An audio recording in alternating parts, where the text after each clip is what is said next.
अगर आपने इस वीडियो का फर्स्ट पार्ट नहीं देखा है तो मैं रिक्वेस्ट करूंगा आप पहला पार्ट देख लीजिए। तो आगे शुरू करते हैं। मेरे दोस्त सुधीर के साथ जो उस पार्क में हुआ वो मैं आज तक भुला नहीं पाया हूँ। सुधीर अपने दोस्त के साथ उस पार्क में तकरीबन 11 बजे बैठा हुआ था।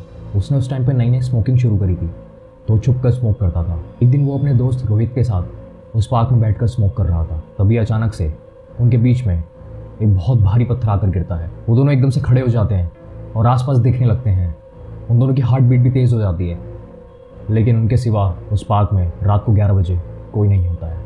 दोनों ये कहकर घर चले जाते हैं कि आज तो जान बच गई, वरना आज बहुत बड़ी दुर्घटना हो सकती थी। अगले दिन सुधीर ने मुझे ये सब बताया।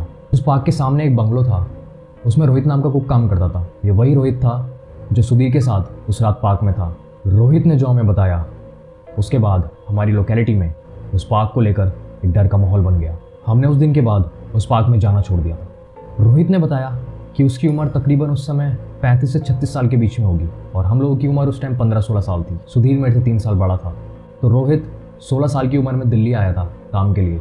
उसने कहा उस पार्क के सामने और एक बंगलो है, उसमें 19 साल पहले एक लड़की रहती थी जो रोहित से शादी करना चाहती थी, लेकिन किसी कारण की वजह से उस लड़की की डेथ हो गई थी।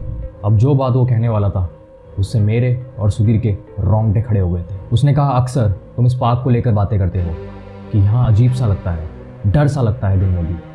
मैं कहना तो नहीं चाहता था, लेकिन जब कभी भी मैं ड्यूटी ख़त्म करके अक्सर रात को वापस आ रहा होता हूँ तो लड़की मुझे आज भी इस पार्क में नज़र आ जाती है और वो मुझसे बातें भी करती है।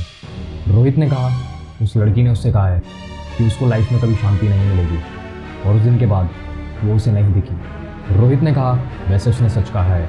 मैं हर महीने अपनी बीवी और बच्चों के लिए यहाँ से पैसे भेज देता हूँ जहाँ मैं रहता हूँ, जिस बंगलो में एज अ कुक काम करता हूँ, और रेंट मेरा पूरा सेव हो जाता है।